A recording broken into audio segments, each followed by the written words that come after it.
వీరుడా, ప్రసవ వేదనలో తల్లి అరుపులు ఎవరికీ అక్కర్లేదు. పుట్టబోయే బిడ్డ ఏడుపు తప్ప వృధా చేసేంత సమయం లేదు. కాలం చేసైనా కాలాన్ని కందాం. సిద్ధమా?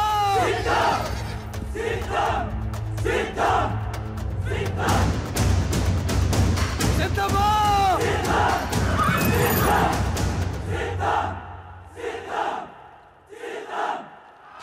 ఆక్రమించండి.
వాళ్ళు 1,00,000 మంది, మనకి 3 లక్షల సైన్యం ఉంది.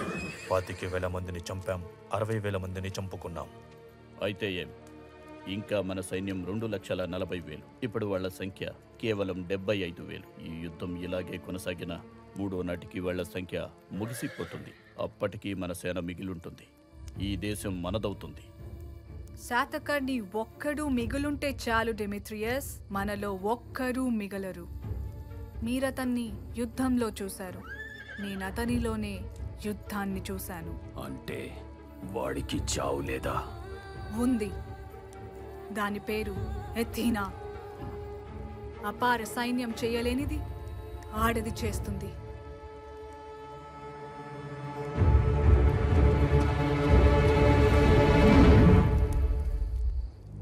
రోజులు గడిచే కొద్దీ మన సైన్యం నశిస్తూ ఉంటుంది. ఒక్క రోజులో యుద్ధం ముగిసిపోవాలి. 3 లక్షల సైన్యాన్ని ఒక్క రోజులోనా? ఇది అసాధ్యమైన కార్యం. ఆకాశాన్ని ఆవరించిన నక్షత్రమండలంలో ఆహవరంగాన్ని మనం ఆవహించాలి. ఒక క్రమాన్ని అనుసరించకూడదు. ఎవడెటు వెడుతున్నాడు, ఎటు నుంచి వస్తున్నాడు, అటు సేనకు అర్థం కాకూడదు. మన అశ్వాలు మన మాట కూడా వినకూడదు. వాటికి దారి తెలియకూడదు. పట్టపగలైనా చిమ్మ చీకట్లో కమ్మాలి. గుడ్డిగా అవి ఉరకలు చేస్తుంటే అస్తవ్యస్తమైన చుక్కల్లా మనం విస్తరిస్తూ వెళ్ళాలి.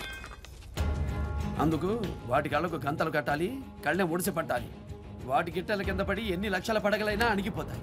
ఆ డెమిత్రియస్ నా కంట పడితే చాలు, వాడు వాడి శవమో శాతమాన కేంద్రానికి సాగిల పడవలసిందే. ప్రభు, శత్రువుల వేగు సందేశంతో వచ్చాడు. శత్రువు అయిన ఘనతను గౌరవించడం రాజలక్షణం.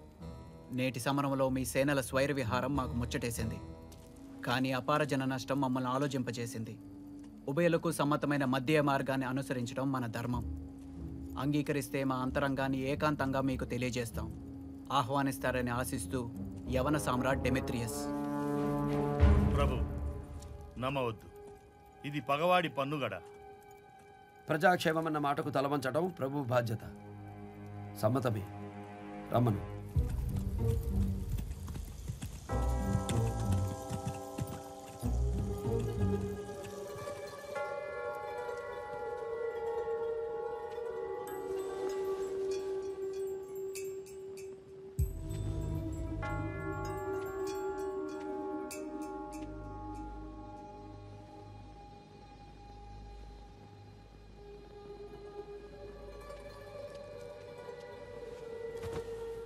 ఏ ధైర్యంతో గ్రీకు సేనకు ఎదురొస్తున్నారు? మీరు పురుషోత్తముడి కంటే గొప్పవారా, చంద్రగుప్తుడి కంటే శౌర్యవంతులా? నాడు నీ నాట్యం చూసి నెమలవే అనుకున్నా. పగవాడి పౌరనివా? సింహాసనం మీది, శాసనం మాది. పాలకులు మీరే, పాలన మాత్రం మాది. సరే అంటే నేను కూడా నీ దాన్నవుతాను. గ్రీకుల అదుపాజ్ఞల్లో ఈ భూమిని ఏలుకుందాం. ఏమంటావు? పాలించడం మాట దేవుడు ఎరుగు. ఈ గడ్డ మీద యాచించడానికి కూడా అనుమతించనని చెప్పు. గ్రీకులు ఈ గడ్డ మీద మోపే చివరి అడుగు.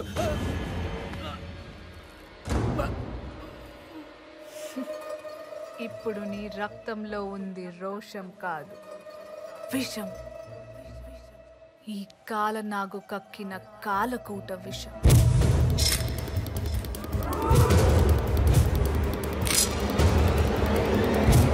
నీ గొంతు మూగబోయింది. మెల్లమెల్లగా చూపు చీకటవుతుంది. నీ నెత్తురు విరుగుతుంది, ప్రాణం ఆవిరవుతుంది. నేను పావురాన్ని మాత్రమే కాదు శాతకర్ణి. కళ్యాణ దుర్గంలో నువ్వు ప్రాణాలు తీసిన పరితస్ ప్రియురాలిని.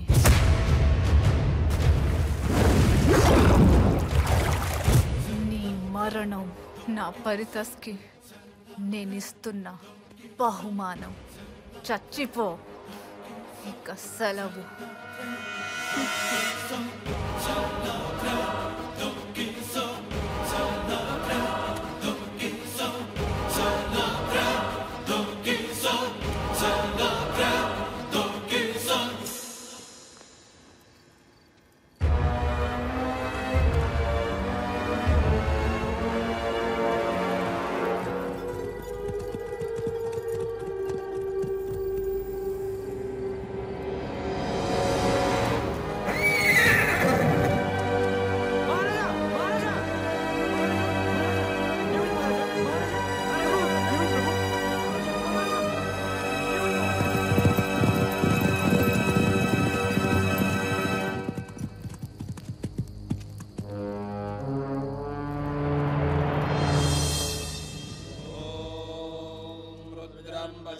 स्थाणं नीलकण्ठमुमापतिं नमामि शिरसा देवम्